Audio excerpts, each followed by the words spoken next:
ನನ್ನ ಹೆಸರು ದಾಸ್ ಪ್ರಕಾಶ್ ಅಂತೇಳಿ. ನಾನು ಕರ್ನಾಟಕ ರಾಜ್ಯ SC/ST ನೌಕರರ ಒಕ್ಕೂಟದ ರಾಜ್ಯಾಧ್ಯಕ್ಷ ಹಾಗೂ ನಮ್ಮ ಕರ್ನಾಟಕ ಅಹಿಂದ ಚಳುವಳಿಯ ರಾಜ್ಯ ಸಂಚಾಲಕನು ಕೂಡ ಆಗಿ ನಾನು ನಿಮ್ಮಲ್ಲಿ ಮಾತಾಡೋದೇನಂತಂದರೆ, ಇವತ್ತಿನ ದಿನ ಏನು ನಾವು ಕೆಂಗೇರಿ ಸಿರ್ಕೆ ಸರ್ಕಲ್ನಲ್ಲಿ ನಾವೀಗೇನೊಂದು ಅಂಬೇಡ್ಕರ್ ಜಯಂತಿಯ 134ನೇ ಜನ್ಮದಿನಾಚರಣೆಯನ್ನು ನಮ್ಮ ಸಮುದಾಯದವರು ಎಲ್ಲರೂ ಸೇರಿ ಇಲ್ಲಿ ಬಹಳ ಅದ್ದೂರಿಯಿಂದ ನಾವು ಇದನ್ನು ಆಚರಣೆ ಮಾಡ್ತಾ ಇದ್ದೀವಿ. ಈ ಒಂದು ಅಂಬೇಡ್ಕರ್ ಜಯಂತಿ ಇಡೀ ವಿಶ್ವಾದ್ಯಂತ ನಡೀತಾ ಇದೆ.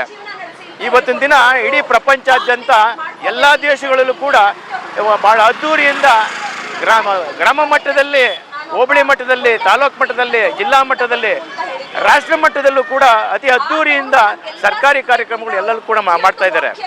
ಆದರೆ ನಾನು ಈ ಸಂದರ್ಭದಲ್ಲಿ ನಾನು ಎಲ್ಲ ಭಾರತೀಯರೆಲ್ಲರಲ್ಲೂ ಕೂಡ ನಮ್ಮ ಎಲ್ಲ ಸಮುದಾಯದ ಬಡ ಜನತೆಗಳಿಗೆ ಕೇಳ್ಕೊಳ್ಳೋದೇನೆಂದರೆ, ಏನು ಬಾಬಾ ಸಾಹೇಬ್ ಅಂಬೇಡ್ಕರ್ ಅವರು ಇವತ್ತು ಅವ್ರು ಹುಟ್ಟೋದನ್ನ 134ನೇ ವರ್ಷನ ನಾವು ಆಚರಣೆ ಮಾಡ್ತಾ ಇದ್ದೀವಿ.